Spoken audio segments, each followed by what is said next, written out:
ഇയാളുടെ പെർഫോമൻസ് കണ്ടിട്ടുണ്ടോ ടിവിയില്? ആരാ കാണാത്ത? ആക്ച്വലി അശ്വിൻ 2 മാസം പോസ്റ്റ് കിട്ടിയെന്നുള്ളതല്ലോ. ഞങ്ങൾക്ക് എല്ലാവർക്കും അറിയായിരുന്നു അശ്വിൻ വരുന്നുണ്ടെന്നല്ല. അശ്വിന് മാത്രം സസ്പെൻസ് ഉണ്ടായിരുന്നില്ല. ഗംഭീര ക്യാരക്ടറാണ്. സ്ക്രിപ്റ്റ് വായിച്ച ടീച്ചറെ കണ്ടിട്ടല്ലോ നമ്മള് എല്ലാവരും എനിക്കൊന്ന് സ്ക്രിപ്റ്റ് വായിച്ച എല്ലാവരും ചോദിച്ചിട്ട് അമലിന്റെ ക്യാരക്ടർ ആരാ ചെയ്യുന്നതെന്ന് ചോദിച്ചിട്ടുണ്ട്. ആൻഡ് എനിക്കൊന്ന് ഓഡിയൻസ് പറയാൻ ആഗ്രഹിച്ച കുറെ കാര്യങ്ങൾ അമലാണ് പടത്തിൽ പറഞ്ഞിട്ടുള്ളത്. എന്തല്ലേ ആദ്യ സിനിമയിൽ തന്നെ ഗംഭീര റോള് കിട്ടുക, അത് നല്ല ഡയറക്ടറിന്റെ കൂടെ. അടിപൊളി. അശ്വിനെ ഏറ്റവും കൂടുതൽ നമ്മളൊക്കെ കാണുന്ന സമയത്ത് ഏറ്റവും ഫസ്റ്റ് ഓർമ്മ വരുന്ന പെർഫോമൻസ് ഏതെന്നറിയാം? ഏതാ? ബാത്റൂമിൽ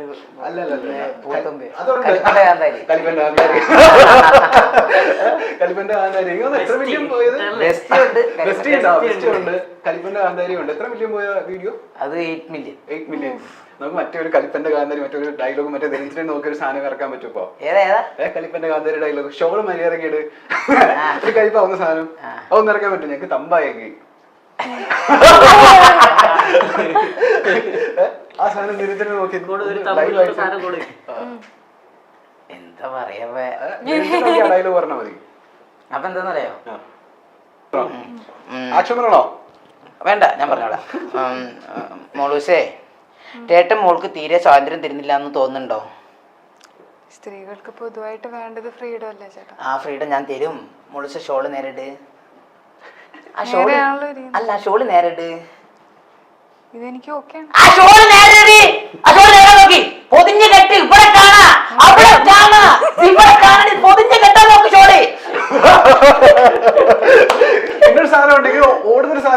കരിപ്പാട് ഞെരപ്പ് ഞാൻ കടിച്ചു ബുള്ളറ്റില്ലേ, കട്ട താടില്ലേ. ഒരുപാട് റീൽസിലൊക്കെ എപ്പോഴും ഓടിക്കൊണ്ടിരിക്കുന്ന സാധനമാണ്. അടിപൊളി. ഇതിന്റെ ഒരു കാര്യം എന്താ വെച്ചാൽ അശ്വിന് സ്കിറ്റില് അശ്വിൻ ഇപ്പം ഷോയിലൊന്നും ചെയ്യുന്ന മീറ്റർ അല്ല. ഭയങ്കര ടെൻഷനായിരുന്നു. അങ്ങനെ ആരും, അതായത് അശ്വിൻ അത് ചെയ്യാൻ ആണെങ്കിൽ അശ്വിൻ ഓക്കെ ആയിരിക്കും. ഇപ്പം ഓഡിയൻസ് എക്സ്പെക്ട് ചെയ്യുന്ന ആ മീറ്റർ ആയിരിക്കും. പക്ഷെ അതല്ലാത്തൊരു മീറ്ററിലാണ് അശ്വിൻ എല്ലാം ഫുൾ ഓഫ് ചെയ്തത്. അതാണ് അവന്റെ ആസ് എൻ ആക്ടർ.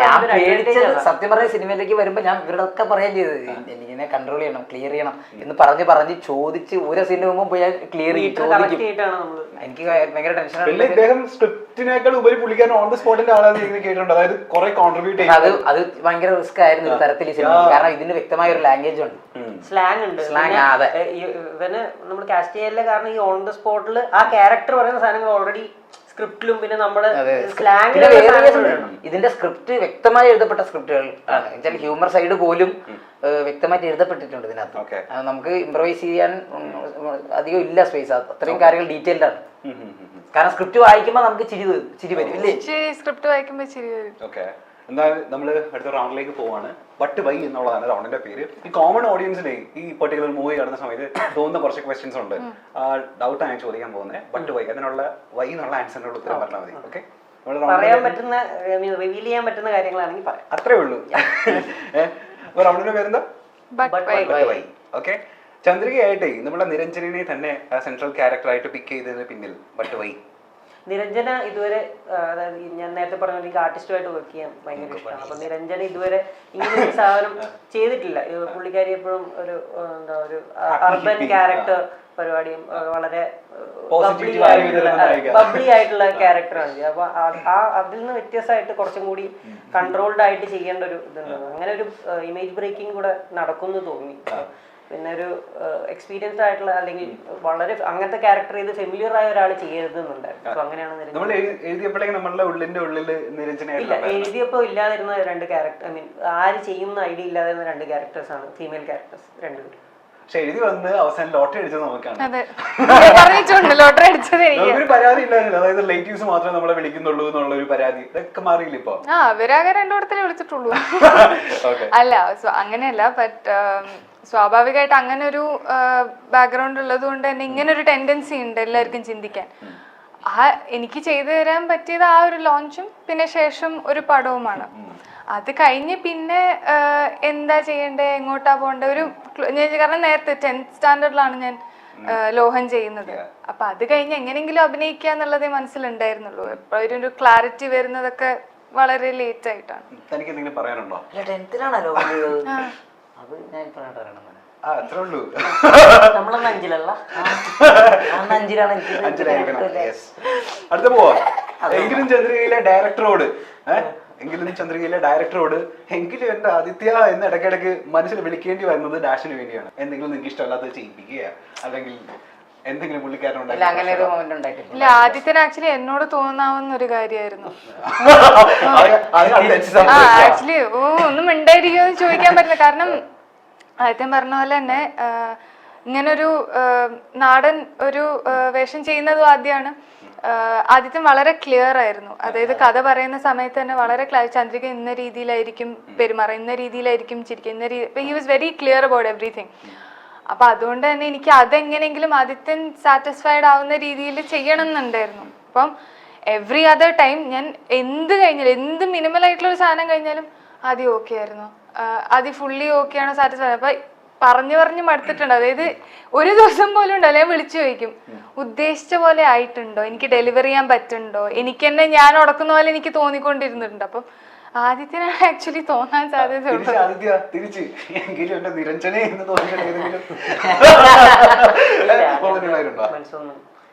എല്ലാവരും അവരുടേതായ പരിപാടികൾ, എല്ലാവരും ഭയങ്കര ഇൻവോൾവ് ആയിരുന്നു ക്യാരക്ടേഴ്സിലേക്ക് വരുന്ന സമയത്ത്. എല്ലാവർക്കും ഇത് ഏറ്റവും ബെസ്റ്റിൽ എത്തിക്കണം എന്നുള്ളൊരു ഇതുണ്ടായിരുന്നു കാസ്റ്റ് ആൻഡ് ക്രൂവിന്. സോ ആ ഒരു രീതിയിൽ നമുക്ക് അങ്ങനെ അശ്വിൻ മോഹനിലേക്ക് വന്നു കഴിഞ്ഞാൽ അശ്വിനെ ഏതെങ്കിലും മൊമെന്റ് ഉണ്ടായിട്ടുണ്ടോ?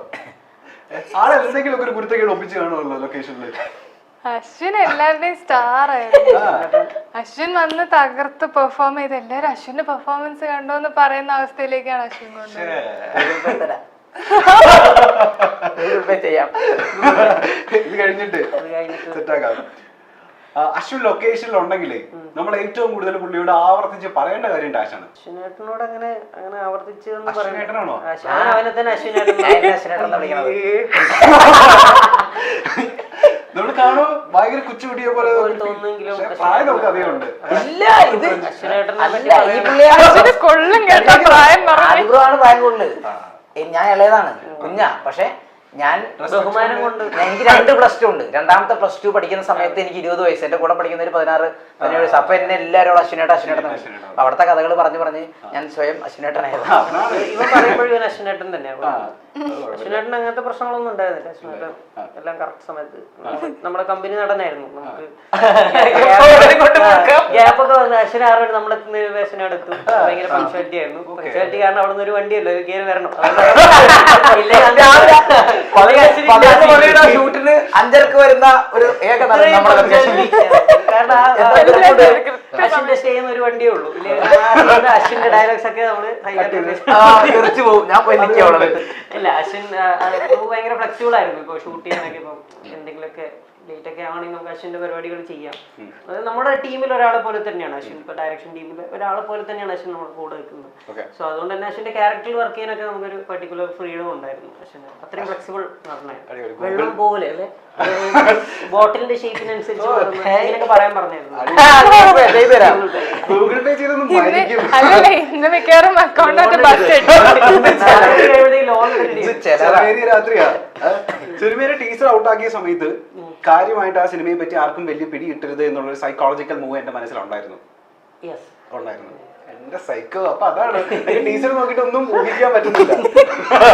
ഉള്ളിലുള്ള ഒരു സൈക്കോ നമ്മള് ഇതില് ഓഡിയൻസിനോട് കൂടെയാണ് നമ്മളിത് നമ്മൾ ട്രീറ്റ് ചെയ്തിരിക്കുന്ന ഇതില് എന്താ പറയാ സീനിലുള്ള ഹ്യൂമറും അതുപോലെ സിറ്റുവേഷണൽ ഹ്യൂമറും ഒക്കെ വെച്ചിട്ടാണ്. അപ്പോൾ ഇതിന്റെ കഥ എന്ന് പറയുന്നത് വളരെ ചെറിയൊരു സംഭവമാണ്.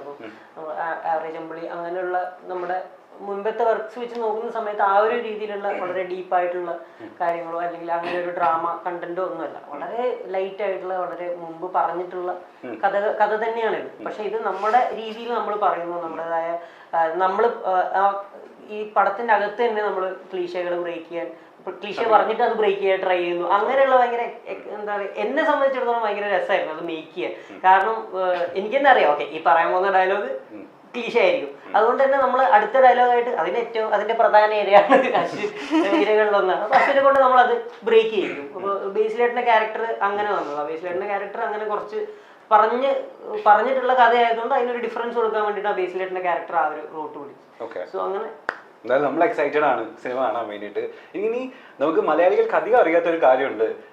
അതായത് നമ്മളൊക്കെ ഒരുപാട് ഭയങ്കരമായിട്ട് ആരാധിച്ച ഒരു കഥാപാത്രമാണ് നമ്മളുടെ ലാലേട്ടൻ അവതരിപ്പിച്ച ക്യാരക്ടർ ദേവാസുരത്തിലെ. ഞാൻ ഇന്നാണ് ആക്ച്വലി അറിയുന്നത് അത് റിയൽ ലൈഫ് ക്യാരക്ടർ ആയിരുന്നു. താങ്കളുടെ അപ്പൂപ്പന്റെ സ്റ്റോറി അത് ആക്ച്വലി ആ സിനിമയായിരുന്നു എന്നുള്ളത്. ഇതെങ്ങനെ അപ്പൊ ആ സിനിമ സംഭവിക്കുന്നത് എങ്ങനെയായിരുന്നു? സിനിമ സംഭവിക്കുന്നത് അശ്വിൻ അറിയായിരുന്നു ആ കാര്യം? ഇല്ല.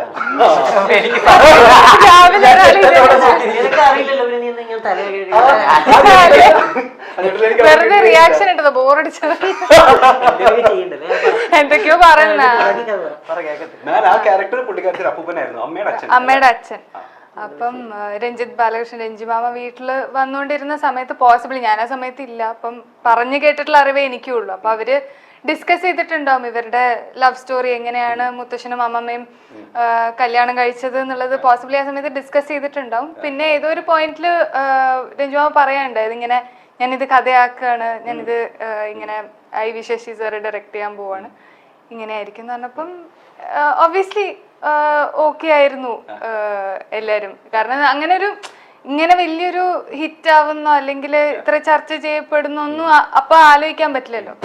ശേഷം എനിക്ക് തോന്നുന്നു അമ്മയ്ക്കും കൂടെ അറിയണ്ടായിരുന്നില്ല അവരുടെ കഥയായിരുന്നു എന്ന്. കോളേജിൽ പോയി കഴിഞ്ഞ് ഇവര് തിയേറ്ററിൽ നിന്ന് ഇറങ്ങിക്കഴിഞ്ഞിട്ട് അമ്മ ഇൻസ്റ്റന്റ് ആയിട്ട് പറഞ്ഞു എന്തൊരു ബോറ് പടാ രഞ്ജേട്ടാ, ഫുൾ ടൈം ഇടി അടി പൊട്ടപ്പടം എന്ന് പറഞ്ഞ അമ്മ ഇറങ്ങിപ്പോയത് even when she was watching the film.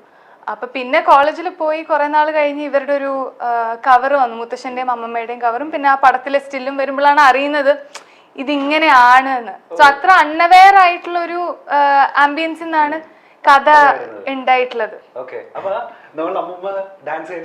അതെ, ഡാൻസർ ആയിരുന്നു. പക്ഷെ ആ സീൻ അങ്ങനത്തെ ഒരു സിറ്റുവേഷൻ ഉണ്ടായിട്ടില്ല. അങ്ങനത്തെ കുറച്ച് സിറ്റുവേഷൻ മുണ്ടക്കൽ ശേഖരൻ അങ്ങനെ ഒരു പക്ഷെ മുത്തശ്ശന്റെ സ്വഭാവം അതേ അപ്പടിയായിരുന്നു. എനിക്ക് പറഞ്ഞിട്ടുണ്ട്, മുത്തശ്ശൻ തന്നെ പറഞ്ഞിട്ടുണ്ട് നീ കുറച്ചും കൂടെ നന്നാക്കി കാണിച്ചിട്ടുണ്ട്. അതിനകത്ത് അതിലും ഒരുപാട് കുരുത്തക്കേട് ഒപ്പിക്കുമായിരുന്നു പുള്ളി. ഫുൾ എന്താ കുഴപ്പം പിടിച്ചൊരു മനുഷ്യനായിരുന്നു. അല്ല യു എസ് ഓൾസോ ഒരു അൺഅപ്പോളജറ്റിക് അബൌട്ട് ഞാൻ ഇങ്ങനെയൊക്കെയാ എന്താണോ നന്നാവാത്ത ചോദിച്ചാ ഞാൻ ഇങ്ങനെയൊക്കെയാന്ന് പറഞ്ഞു. പക്ഷെ അവര് ഭയങ്കര അതേപോലെ അമ്മമ്മയും മുത്തശ്ശനും ഞാൻ കണ്ടിട്ടില്ല ഏറ്റവും സിങ്കുള്ള കപ്പിളുമാണ്.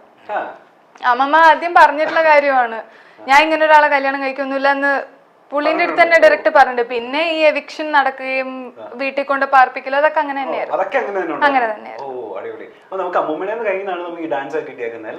അമ്മമ്മയുടെ വീഡിയോ ഒക്കെ കണ്ടല്ലോ. പിന്നെ